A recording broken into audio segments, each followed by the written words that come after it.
Hello friends, आप सभी का स्वागत है एसआरजी ट्यूशन की इस नई वीडियो में।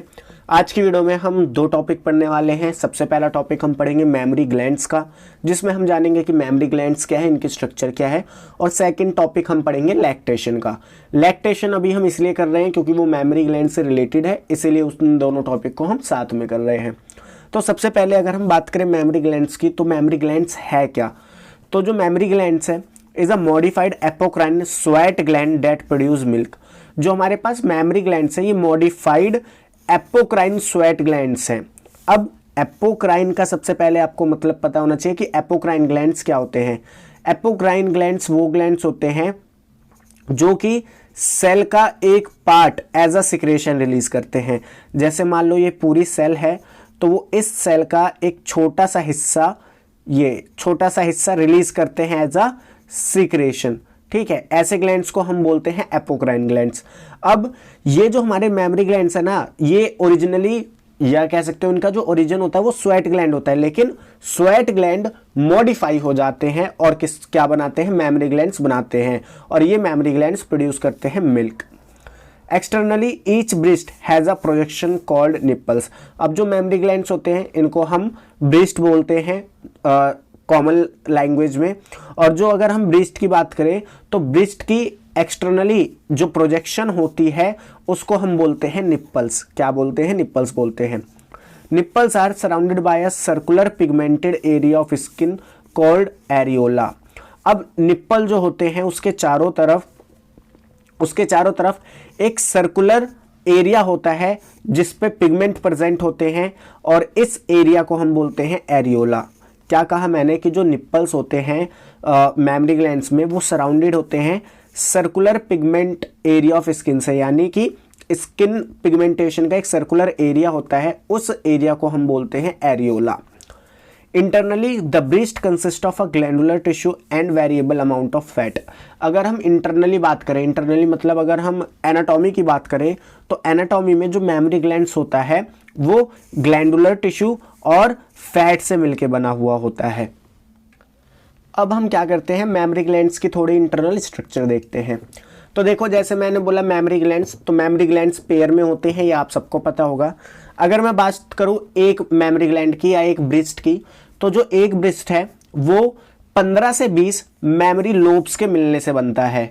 जो एक ब्रेस्ट होता है वो 15 से 20 मेमोरी लोब्स के मिलने से बनता है, और ये मैंने आपको एक मेमोरी लोब रिप्रेजेंट करा है।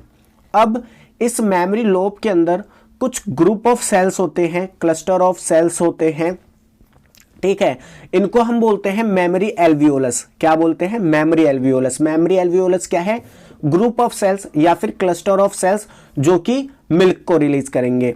अब ये जो मैंने ब्लैक कलर से दिखा रखा है ये हमारी मिल्क रिलीजिंग सेल्स हैं, जिनको हम एल्वियोलाई भी बोलते हैं। क्या बोलते हैं? एल्वियोलाई सेल्स भी बोलते हैं। और ये क्या करती हैं? मिल्क रिलीज करने का काम करती हैं। अब सारे मेमोरी एल्वियोलस, हर एक मेमोरी एल्वियोलस से जो डक्ट निकलती है, ये सारी डक्ट मिलके एक कॉमन डक्ट बनाती है एक मेमोरी लोब के लिए, जिसको हम बोलते हैं मेमोरी डक्ट। क्या बोलते हैं? एक मेमोरी लोब जो है इसकी जो कॉमन डक्ट होगी उसको हम बोलते हैं memory duct.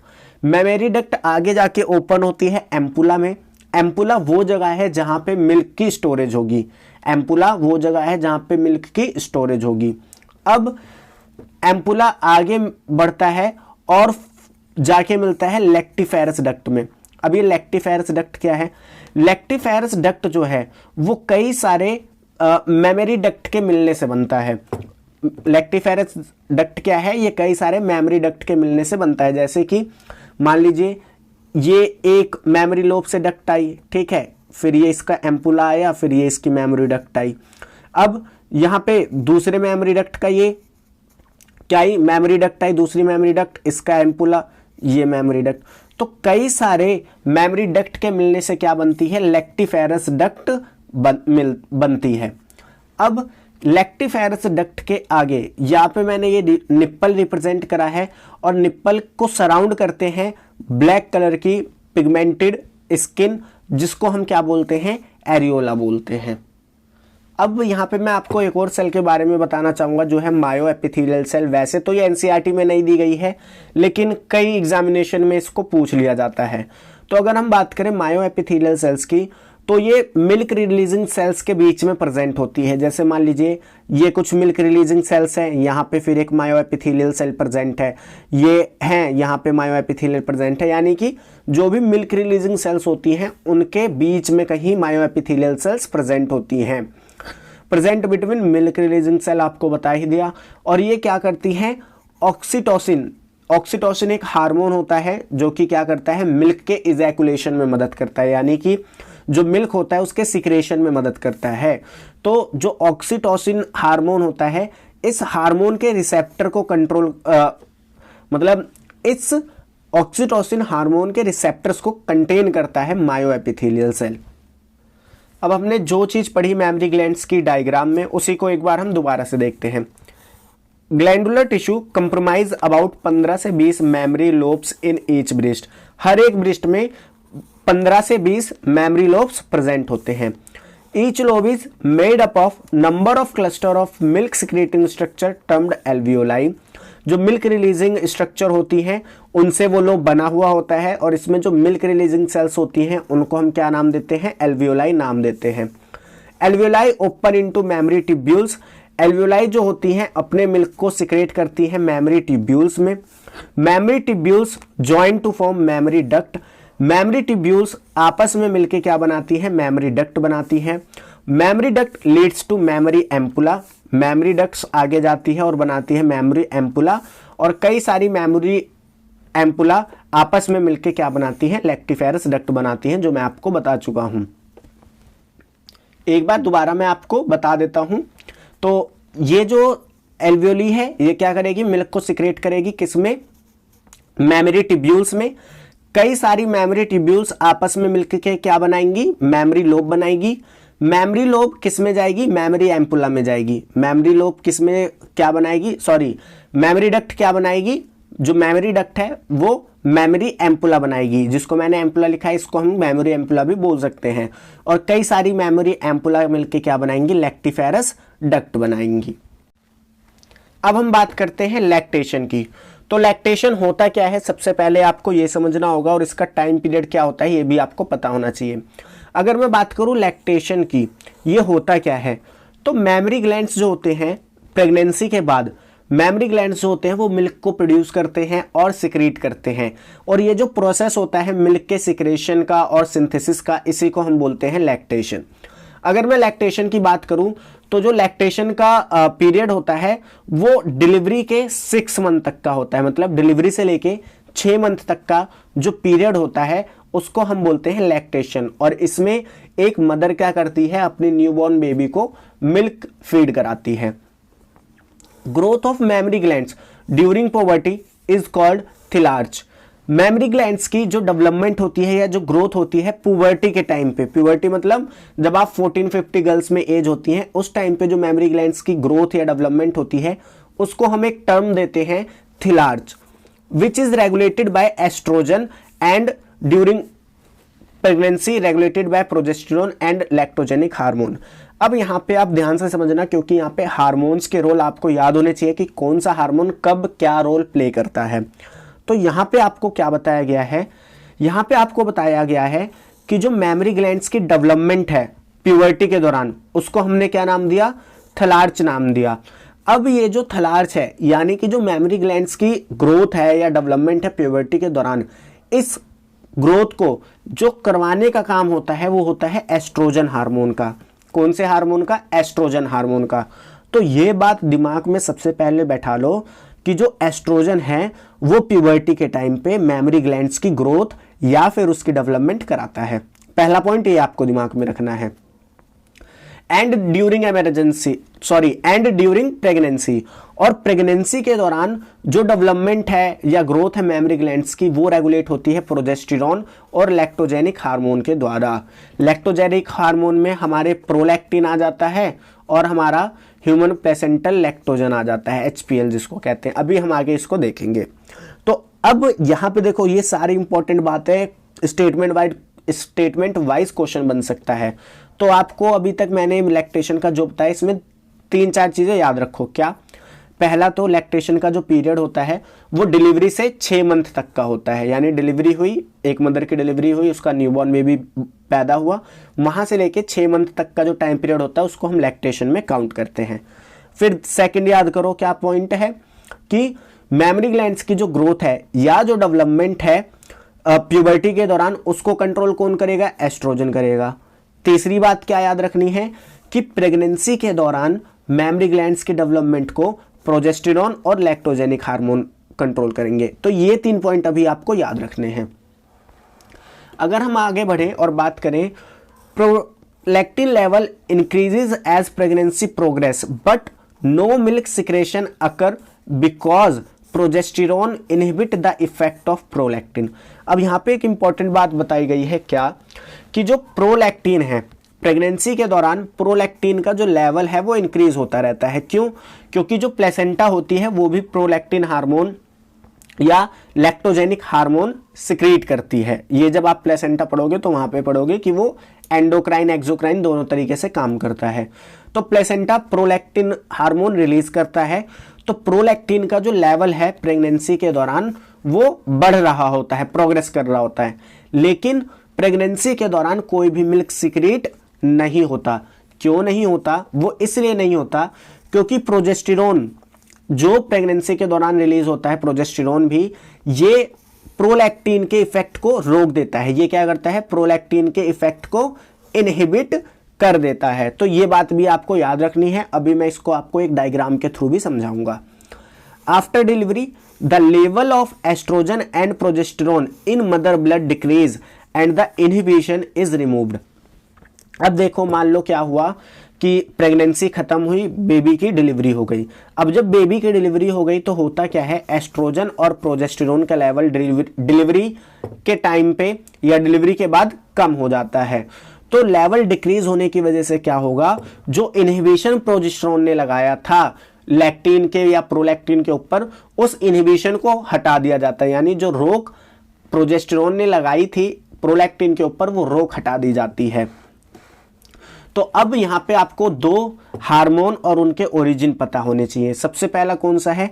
Milk secretion and milk के फॉर्मेशन का जो काम होता है वो कौन सा हार्मोन संभालता है? प्रोलैक्टिन। और प्रोलैक्टिन सिक्रीट कहां से होता है? एक तो एंटीरियर पिट्यूटरी से भी रिलीज होता है और प्लेसेंटा भी इसको रिलीज करता है। वहीं मिल्क इजेक्ट करने का जो हार्मोन है, मतलब कि देखो, एक तो ये सेल है, ठीक है, ये सेल क्या करेगी? टूटेगी, क्योंकि ये एपोक्राइन ग्लैंड है, टूटेगी और सिक्रेशन करेगी। सिक्रेशन यानी मिल्क को सिंथेसाइज करेगी एक तरीके से, ठीक है। और तो ये काम कौन कंट्रोल करता है? Prolactin hormone. वहीं जो मिल्क स्टोर होता है मेमोरी एम्पुला में, उस मिल्क को बाहर निकालने का, इजेक्ट करने का जो काम होता है वो ऑक्सीटोसिन हार्मोन का होता है। और ये जो ऑक्सीटोसिन हार्मोन होता है ये कहां प्रेजेंट होता है, या सॉरी, कौन सिक्रेट करता है? Posterior pituitary. अब मैं आपसे एक सवाल पूछता हूं कि ऑक्सीटोसिन अगर पोस्टीरियर पिट्यूटरी रिलीज करता है तो इसको सिंथेसाइज कौन करता है? ठीक है, आपको बताना है इसको सिंथेसाइज कौन करता है। ये आंसर आप मेरे को कमेंट बॉक्स में बताओगे। और कैसे बताओगे? आप ये लिखोगे ऑक्सीटोसिन सिंथेसिस बाय, फिर जो भी आपका आंसर है उसको लिखोगे। अब देखिए, वहां पे मैंने जितनी भी लाइन लिखी थी उनको एक डायग्राम में हमने कन्वर्ट करा है। हाइपोथैलेमस है, इसके एंटीरियर पिट्यूटरी, पोस्टीरियर पिट्यूटरी। अब एंटीरियर पिट्यूटरी क्या करती है? प्रोलैक्टिन रिलीज करती है, और जो प्लेसेंटा होता है वो human placental lactogen hormone release करता है। और ये दोनों हार्मोन क्या करते हैं? मेमोरी ग्लैंड्स की डेवलपमेंट कराते हैं। अब होगा क्या कि प्रोलैक्टिन और एचपीएल का फंक्शन क्या है? एक तो फंक्शन है लैक्टेशन का एंड फॉर्मेशन ऑफ मिल्क का, यानी synthesis and secretion of milk.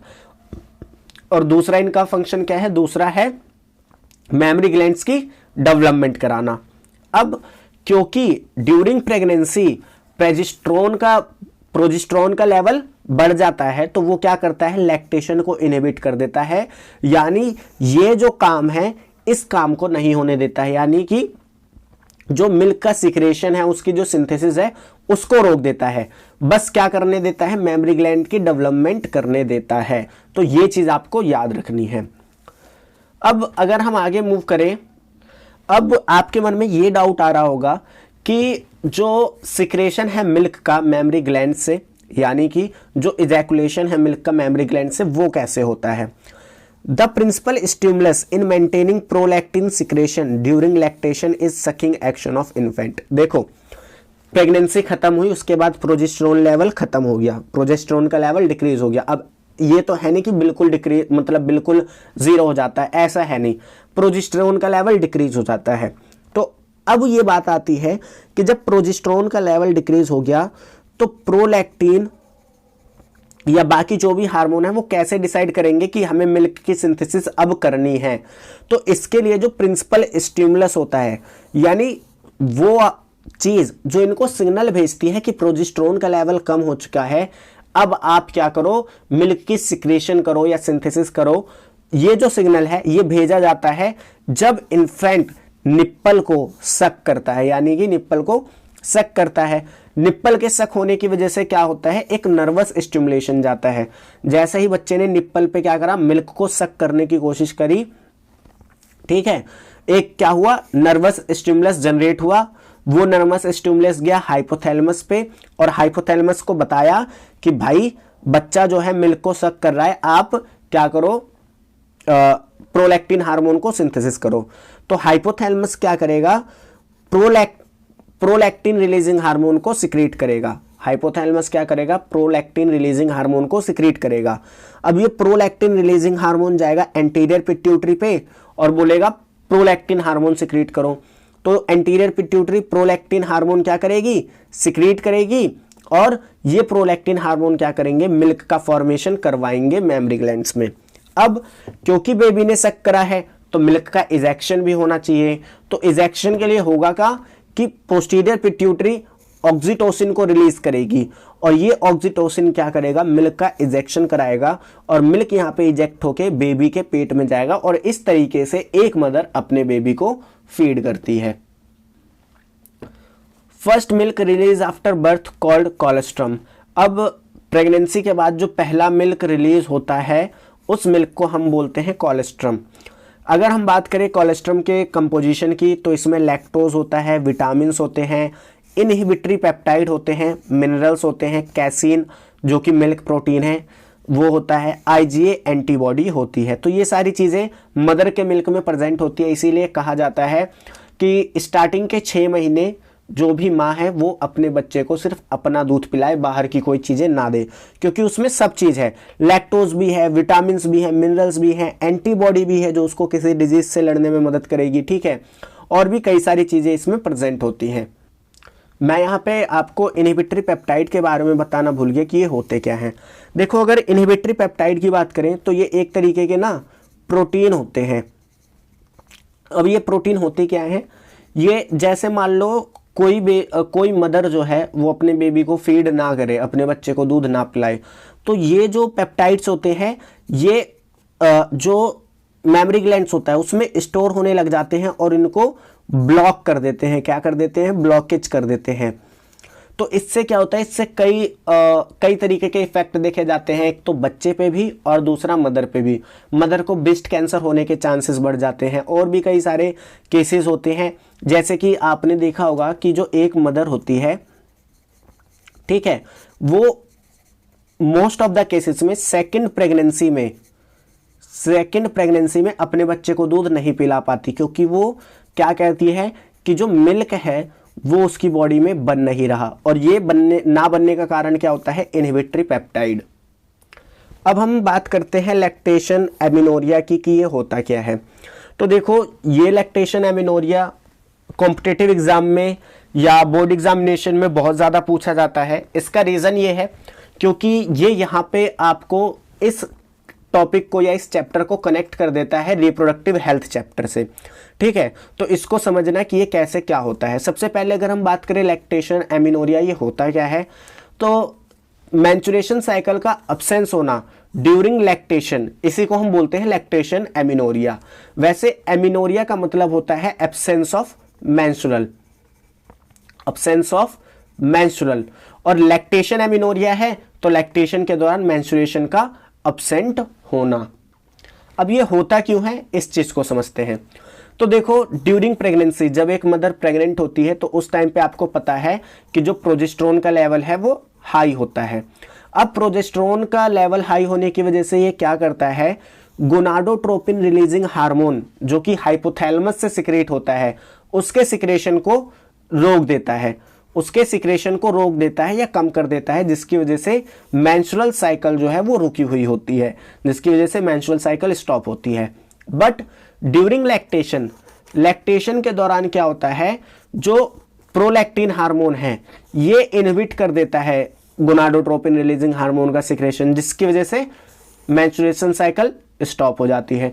तो ये याद रखना लैक्टेशन एमिनोरिया में कि अगर आपसे कभी सवाल पूछ दे कि लैक्टेशन एमिनोरिया में कौन सा हार्मोन रिस्पॉन्सिबल है, लैक्टेशन एमिनोरिया के लिए कौन सा हार्मोन रिस्पॉन्सिबल है, तो प्रोलैक्टिन। ठीक है। If a mother does not feed baby, then inhibitory peptide deposit in mammary glands। अभी देखो जैसे मैंने आपको इनहिबिटरी पेप्टाइड्स के बारे में बताया था कि अगर कोई मदर अपने बच्चे को दूध नहीं पिलाती है तो जो इनहिबिटरी पेप्टाइड्स हैं वो मैमरी ग्लैंड्स में डिपॉजिट या स्टोर हो जाते हैं, due to which they inhibit the secretion and formation of milk permanently, जिसकी वजह से वो मिल्क के सिक्रेशन को रोक देते हैं परमानेंटली, जिसकी वजह से कई सारे डेंजरस इफेक्ट देखे जाते हैं बेबी पे भी और मदर पे भी। मदर पे मैंने आपको बताया कि ब्रेस्ट कैंसर होने के चांसेस बढ़ जाते हैं, सेकंड बेबी अगर उनका होता है तो वो मिल्क नहीं पिला सकते उसको, तो ऐसी कई सारी चीज़ें देखी जाती हैं। सो आज की वीडियो में इतना ही। आई होप मैमरी ग्लैंड्स जो आपको टॉपिक है और जो लैक्टेशन का टॉपिक है वो आपको अच्छे से समझ में आया होगा। तो मिलते हैं नेक्स्ट वीडियो में जिसमें हम गैमेटोजेनेसिस स्टार्ट करेंगे और स्पर्मेटोजेनेसिस के बारे में पढ़ेंगे।